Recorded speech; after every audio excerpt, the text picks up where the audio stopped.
Hey, what's going on?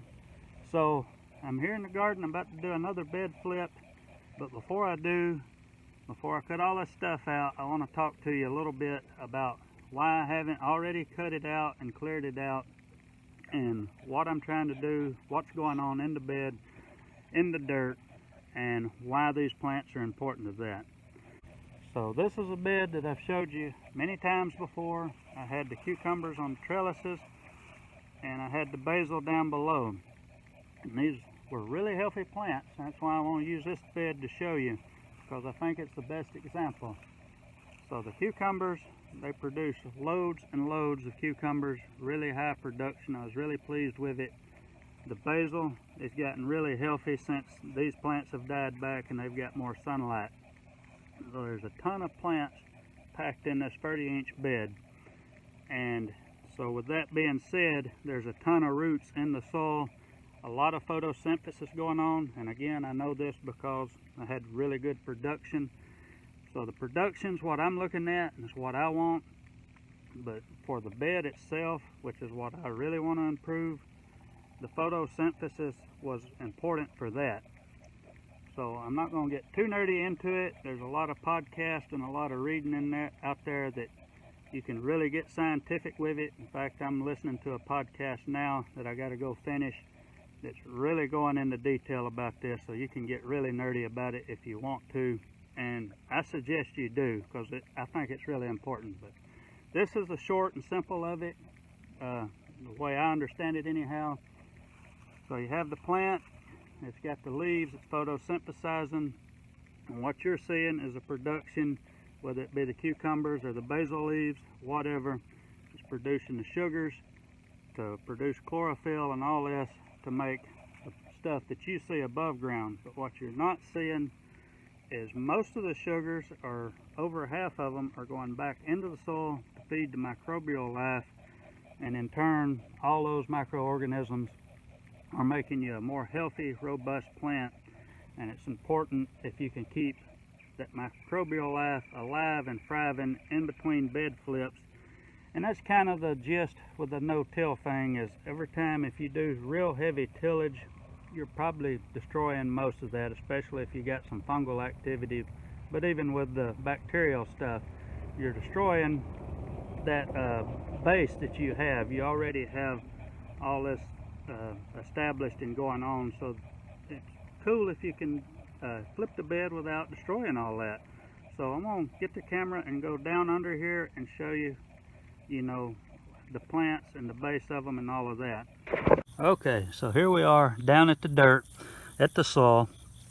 I have cucumber plants, have them running every 12 inches down this side of the bed, and the same thing on the opposite side of the bed, every 12 inches a cucumber plant, and down the center, every 12 inches, I think it was every 12 inches, was a basil plant. And these have gotten pretty big, and these stalks aren't huge, but these were pretty massive plants.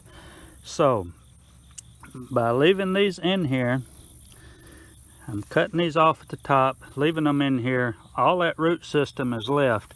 And just think about this basil plant. It's got a pretty good stalk at the base. If I was to rip this out, I would have a pretty big root ball. And with that root ball, all of my microbial stuff would come out and be disturbed and all of that. But by leaving it in here, all that root system is in the ground, basically acting as freeways and highways for future plants just to follow those decaying roots and follow that pathway down with a lot more ease. All of the microbial stuff is still there, alive, increasing the nutrient availability and all of that. And just, giving the next crop a jump start. And just to show you, I do have some fungal activity. I don't know, this is some type of small cup fungus. Not real sure what it is, but it doesn't matter. There's mycorrhiza in the soil, and I've had other mushrooms pop up in all of these beds. I don't know what they were either, but they were normal cap and stem mushrooms. But the point is the beds are colonized with fungus, and I'm hoping there's a lot of bacteria, good bacteria in here.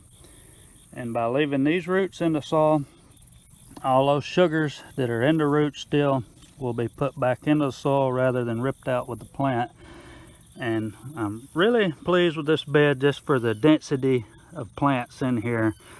And so there's probably not a square inch on this bed that doesn't have a root mass in it. And so I feel like this bed is alive with bacteria and fungus.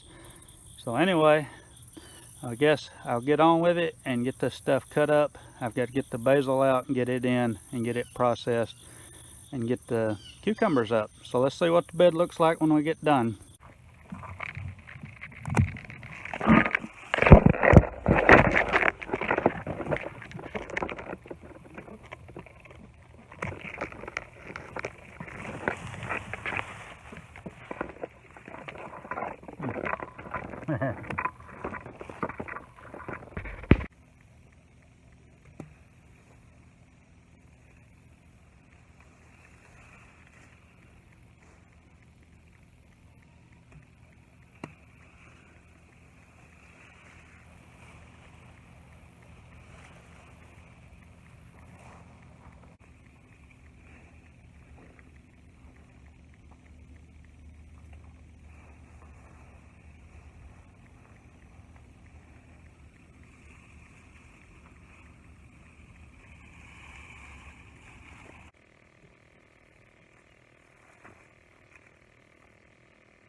The little bamboo stakes that were in the ground, I thought they'd pull right up, but some of them are rotten, but some of them are really in there, and they're over a foot in the ground. So I'm probably just going to cut those off at the ground and leave those in too.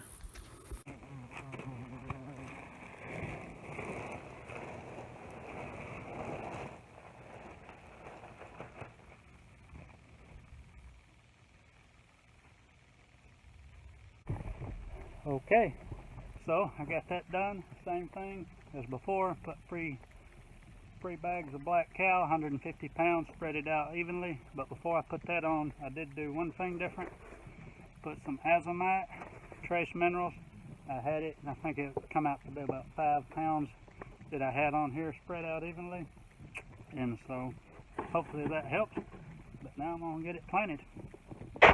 So in the previous video, I said I would use arugula because the seeds were about the same size as radish seeds. That's entirely not true. I don't know what I was thinking. But I have beet seeds here, and that's what I'm going to plant.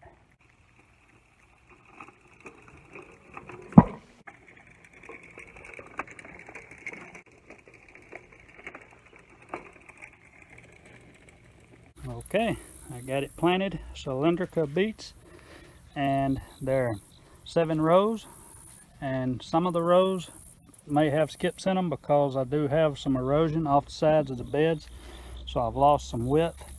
I should be able to get 9 rows on there according to the Jang cedar specs, but usually 8 was all I could get, but I barely got 7 now. So hopefully I'll get good germination with the beets like I did here with the radishes. So I'm feeling pretty good about the no-till thing so far with these 2 beds. I know it won't always be practical, but I'm going to use it wherever I can, and it is a lot easier and a lot faster besides the benefits that I was talking about that I think I'm getting out of it. But anyway, I hope y'all like that, and we'll see soon enough if the beets do come up. If they don't, I've got plenty of seed. I'll replant them, and hopefully it starts cooling down so I can actually get into some of the fall stuff and be a little more comfortable with it. The ticket is I'm going to have to keep water on these as often as I can for it to succeed at all, and I may fail then. Anyway, I'll let y'all go. Y'all be good. Bye. Before I go, I'm going to give you a little quick update on the habanero project with the lightning mix habaneros. So can't tell which plant is which, I know, but there's 2 big plants here that turned out to be chocolate, and a small plant here that's also chocolate. Keep in mind they all have different shapes. And a plant here that has the red on it, but I seen the other day this one is finally turning color, and I have a bright yellow, and this one is not pointed. Really cool. Hope I get a lot of these, but that'll be different.